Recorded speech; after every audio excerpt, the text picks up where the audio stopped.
नमस्कार, स्वागत है आपका द इंडिया टॉप में। मैं हूं आपके साथ विशाल यादव।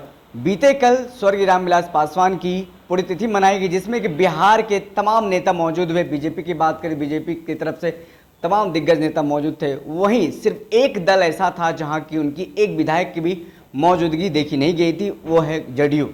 हमारे साथ बात करने के लिए इस मसले पर अरविंद निषाद जी हैं, जो कि जदयू के प्रवक्ता हैं। अरविंद जी, सबसे सवाल तो पहला यही है कि जदयू की तरफ से कोई भी एक भी नेता नहीं पहुंचा, मुख्यमंत्री नीतीश कुमार भी नहीं पहुंचे, बस 1.5 लाइन में एक श्रद्धांजलि लिख देते हैं। माननीय मुख्यमंत्री नीतीश कुमार जी देश के भूतपूर्व केंद्रीय मंत्री आदरणीय रामविलास पासवान जी की प्रथम बरखी के अवसर पर राज्यवासियों की ओर से, माननीय मुख्यमंत्री जी अपनी ओर से, जनता दल यूनाइटेड की ओर से उनके श्रद्धांजलि में पत्र जारी कर मीडिया के माध्यम से अपनी श्रद्धांजलि अर्पित किया है। स्वर्गीय रामविलास पासवान जी और श्री नीतीश कुमार जी से अच्छे संबंध रहे हैं। उनके मरणोपरांत उनके श्राद्ध कर्म में भी वन व्हीलर रोड, जो हवाई अड्डा के निकट है, लोजपा दफ्तर में भी जाकर के उनको श्रद्धांजलि अर्पित किया था। आज प्रथम बरखी के अवसर पर पत्र के माध्यम से उन्होंने श्रद्धांजलि अर्पित की है।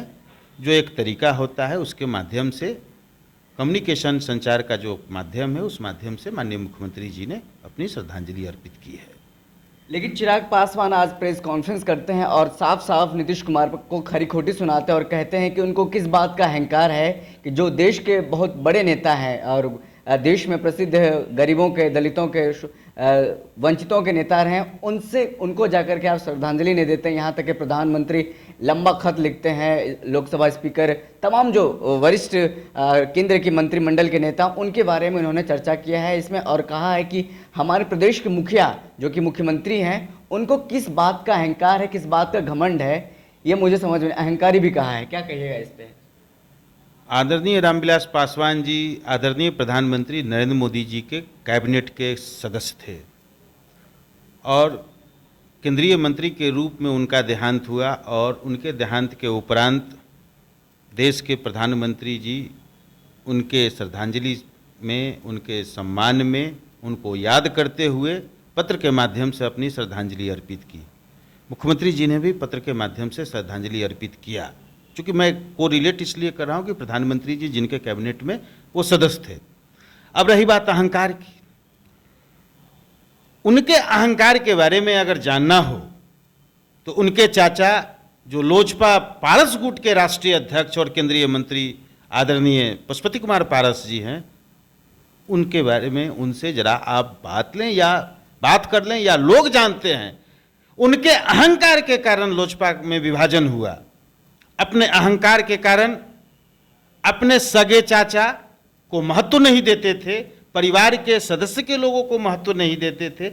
एक बार नहीं, अनेक बार पशुपति कुमार पारस जी ने इस बात का उद्भेदन किया है और माननीय मुख्यमंत्री जी पर इस प्रकार के शब्दों का बाण, पूरा प्रदेश आज उनके कार्यों से, उनके विचार से, आचार से, व्यवहार से परिचित है।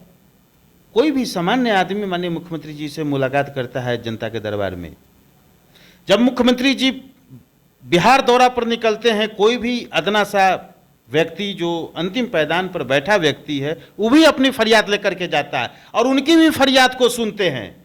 पहाड़ पुरुष दशरथ मांझी, जिन्होंने अपने अथक परिश्रम से पहाड़ को काट करके सड़क बनाया, उनको अपनी मुख्यमंत्री की कुर्सी पर बिठाया। अपने कुर्सी पर जनता के दरबार के कार्यक्रम में, यह 2005 से 2010 के कार्यकाल का विषय है। किस बात का अहंकार? वो समाज के अंतिम व्यक्ति के लोग थे दशरथ मांझी, जिनको पहाड़ पुरुष के नाम से जाना जाता है। उनको भारत रत्न देने के लिए सरकार ने अनुशंसा किया है। उनके मरणोपरांत उनको सरकार ने राजकीय सम्मान के साथ उनकी अंत्येष्टि कराई। ये देखिए, सिर्फ राजनीति कर रहे हैं। माननीय मुख्यमंत्री जी पूरे सूझबूझ के साथ कब क्या करना है, नहीं करना है, इसका फैसला करते हैं। कुछ लोग राजनीति करते हैं, अपने पिता के प्रथम बरखी के अवसर पर संपन्न हुए कार्यक्रम के बाद प्रेस कॉन्फ्रेंस करके किन्हीं पर आरोप लगा रहे हैं। ये कौन सा राजनीति है? राजनीति करनी है तो आप जनता के बीच जाइए, लेकिन जनता के द्वारा आप नकारे हुए लोग हैं। जनता ने आपको नकार दिया है गत विधानसभा चुनाव में, और आप किनारा खोज रहे हैं, और किनारा खोजने के क्रम में लालटेन की ओर रोशनी की तलाश कर रहे हैं। लालटेन में रोशनी तलाश करने से प्रदेश की जनता किनारा देने वाली नहीं है। चिराग पासवान जी, आपको जनता बखूबी जान चुकी है, और तेजस्वी यादव अपने बड़े भाई को निपटाने में लगे हुए हैं, और ये अपने चाचा को निपटाने में लगे हुए हैं, साथ ही अपने छोटे भाई प्रिंस पासवान को भी निपटाने में लगे हुए हैं। तो अहंकारी दूसरा को बता रहे हैं, खुद अहंकारी हैं और दूसरा को अहंकारी बता रहे हैं। अहंकार में किसी से मिलते नहीं थे। रामविलास पासवान जी का जो 12 जनपद आवास था, उसमें प्राइवेट गार्ड को आपने एंट्री कर दिया, प्राइवेट गार्ड वहां बैठने लगा, और उसके बाद से जो कोई मुलाकाती उनसे जाता था, देश भर का, बिहार सहित देश भर का नाम एंट्री कराना पड़ता था, किस काम से आए हैं काम लिखाना पड़ता था, मोबाइल नंबर लिखना पड़ता था। रामविलास पासवान जी जब जिंदा थे तो कभी सिक्योरिटी गार्ड का इंतजाम नहीं था। जो सरकार द्वारा प्रदत्त सिक्योरिटी गार्ड थे वही एंट्री लेते थे, जांच करते थे, लेकिन कभी गेट पे गेट कीपर नहीं था। और अहंकार की बात कर रहे हैं अरविंद जी। जिस तरह से चिराग पासवान लगातार नेताओं से मिल रहे हैं और जिस तरह से कार्यक्रम कर रहे हैं, कई लोगों का कहना है कि शक्ति परीक्षण हो रहा है। जिस तरह से लगातार पासवान जाति हो या फिर जो भी उनके वोटर्स रहे हैं, उनको एकजुट कर रहे हैं और जन आशीर्वाद यात्रा पर निकल रहे हैं। फिर अभी कुछ दिन बाद आशीर्वाद यात्रा पर निकलने वाले हैं। 8 तारीख को उन्होंने आज घोषणा किया है कि 8 तारीख को गांव पंचायत में बरखी रखा जाएगा। फिर जो 8 अक्टूबर को उनका पुण्यतिथि है वो भी मनाया जाएगा। किस तरह इसको देखते हैं? शक्ति परीक्षण देखते हैं, और लगातार वो ये भी कहते आ रहे हैं कि मध्यावधि चुनाव की बातें लगातार कहते आ रहे हैं। देखिए, कोई भी नेता और कोई भी दल अपना स्वतंत्र कार्यक्रम बनाने के लिए स्वतंत्र है।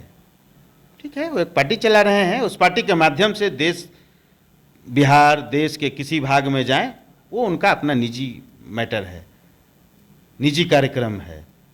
लेकिन जहाँ तक जन समर्थन दिखाने का सवाल है, जहाँ तक लोगों को जोड़ने का सवाल, तो जनता तो इनको नकार चुकी है। गत विधानसभा चुनाव 2020 में जिस बड़े पैमाने पर इन्होंने ऐलान किया था कि हम सरकार बनाएंगे, और मुख्यमंत्री जी के बारे में क्या क्या शब्दों का उल्लेख किया था, क्या क्या शब्दबान चलाए थे, ये खुद जानते हैं, और जनता ने उनको नकार दिया।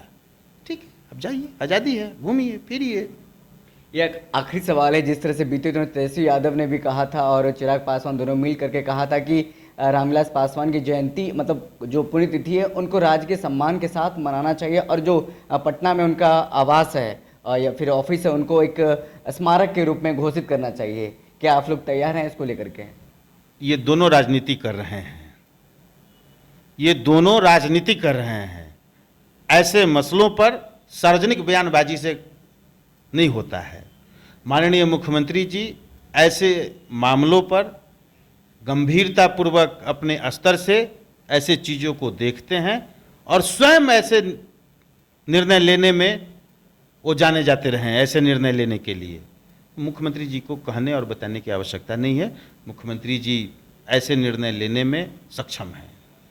धन्यवाद हमारे साथ बात करने के लिए। हमारे साथ बात कर रहे थे अरविंद निषाद, जो कि जेडीयू के प्रवक्ता हैं। उन्होंने मुखर होकर के कहा है कि जिस तरह से लगातार राजनीति हो रही है, उससे कुछ फर्क नहीं पड़ने वाला है। जेडीयू के आने वाले दिनों में देखना होगा क्या कुछ होता है बिहार की राजनीति में। हालांकि अब यह स्पष्ट हो गया है कि मुख्यमंत्री जो पुण्यतिथि में नहीं पहुंचे, चिराग गुट जो भी हल्ला कर रहा है, बीजेपी की तरफ से भी कई सारे बयान आए हैं, जेडीयू की तरफ से भी अब साफ हो गया है कि इसमें राजनीतिक रंग ना दिया जाए। देखते रहें द इंडिया टॉप। धन्यवाद।